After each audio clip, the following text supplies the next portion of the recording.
In my last video, I thought I'd found the perfect way to use a fabric dye to take your prints from looking like this to looking like this. The only problem was that with too much heat, you get something that looks like this, which is no good. So I ran a controlled test. 3 temperatures, the same dye, same filaments, just to see how temperature really affects the dyeing process and whether there's a sweet spot between great color and 0 damage. The results, surprisingly clear, and one method gave me deep color without warping anything.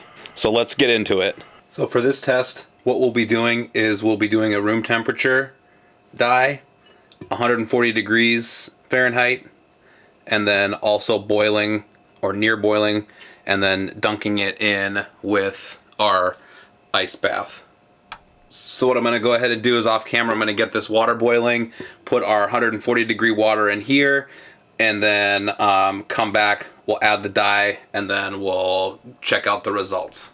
Because each one of these cups is going to have a different volume, we're going to do a quick calculation to figure out how much dye needs to be put into each volume. This one's got 4 cups of water, this one will have 2 cups of water, and this will have about a gallon. So on the instructions it says half this bottle, 3.5 ounces for 3 gallons. So we'll just do some quick math here and figure out how much we need for 1 cup of water. I'm not going to belabor you with the process of how we're doing this, but for the only difference, I'll show you a little bit right here. What we're going to do based on the calculations, we need about a third of this bottle into here. This was boiling water. It's going to be very close to above 180. So we're going to need about a third of a bottle of water, or a third of the bottle of dye goes into the almost boiling water. Get my mixing tool one last time. Mix up the dye. So what's going to be different with this one is the parts are going to go in, and then every couple minutes I'll take from the bath, put it in this ice water right here, this ice water, cool them down, put them back in. So this blue cup has 2 cups of water, so we'll do this 1 tablespoon or 5 mLs. Put that in here. That's an interesting color. Drop that in, a little more for good luck. And then this one is 4 cups, so it will get 10 plus a little extra. 5, 10. There we go. We'll use this to mix it, kind of clean it off. There's that. Mix here.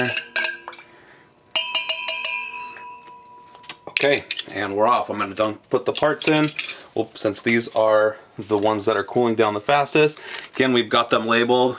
I don't know, hopefully you can see PLA, and then on the washer, got PETG. I've done that for all of them, so they're in.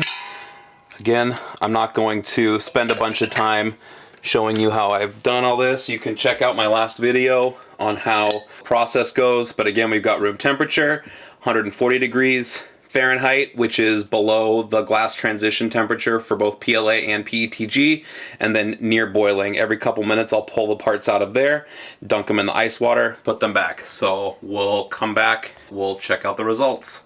I've been coming in every minute or so, pulling these out. This is the PLA. You can see it's taken the color very well. There's not really any noticeable warping either. I've just been dunking them into the ice water, holding them for 5 or so seconds, pulling them back out, and then back in the bath. Let me dig out the PETG. Here we go. PETG has taken the color much better than the PLA. It's a dunk. I'll show you once I'm finished dunking it here. Then we'll check on the other 2. I've not been checking those, but let's see here. The color on the PETG one is just so rich compared to the other one. Okay, back in. Let's check the 140 degree. Oh, interesting.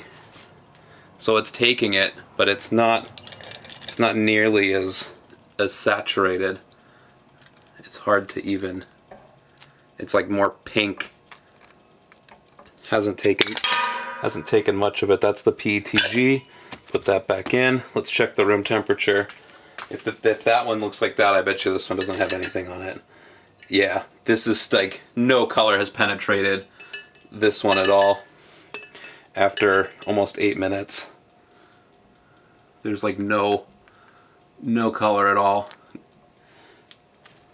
Oh, a little bit. I guess there's a little bit. Okay, interesting. I might leave that one overnight and see what happens. All right, I'll check back in after we're all done. All right, we're just over 15 minutes here. What are we, 15? Yeah, just over 15. We're gonna go ahead, pull out the parts out of the hot bath. In my last video, which if you haven't watched yet and you've gotten this far, I commend you because you probably have no idea what's going on, but go ahead and go back and take a look at that. In my last video, I pulled the parts out at 15 minutes because they looked like they had taken all the dye that they were going to. So we'll do the same here. That one looks pretty good. More orange than red. Let's get the PET, that was the PLA. Let's get the PETG one out.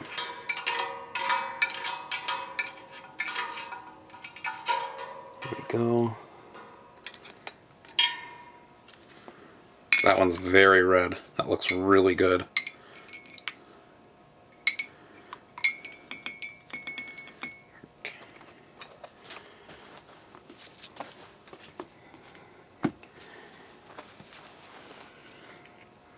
Let's put this out of the way. We don't need this anymore. Let's put that in here. Start cooling down our water. Let's move this over so we can get a good look.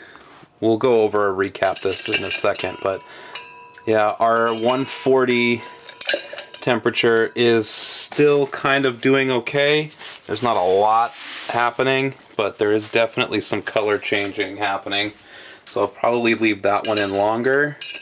There we go. Let's see what this one is. This is the PETG. It is hot. You can see some color, not really too much.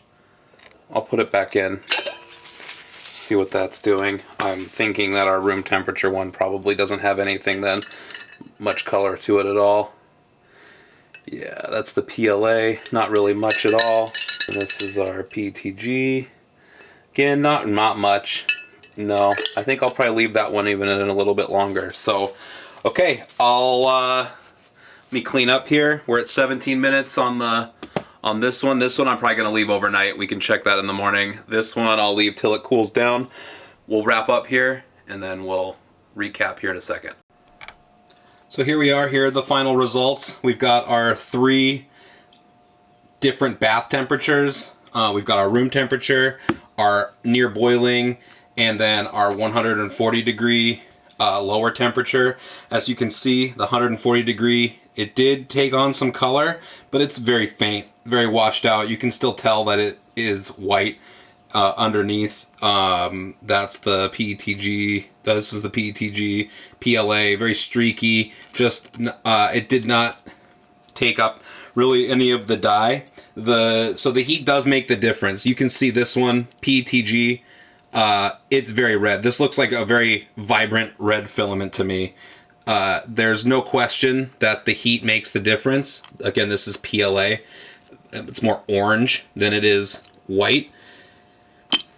The fact of the matter is, if you're going to be doing this with larger parts, you're going to need the ice bath, I think, if you're working with PLA or PETG. We've got our other one here from the last video where it had a lot of deformation and warping, where I just put it in the bath and let it sit for 20 minutes.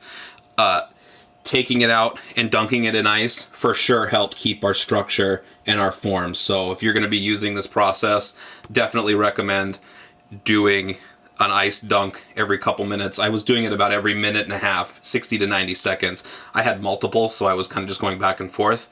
The room temperature, actually, I was surprised a little bit that it didn't take up any of the dye.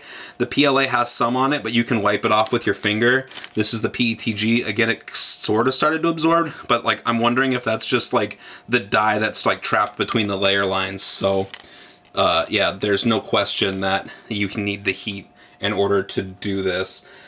Stirring, all that other stuff, it's naturally going to be moving as you're taking it in and out of the bath, so I don't think you necessarily need to stir it other than getting the dye mixed initially.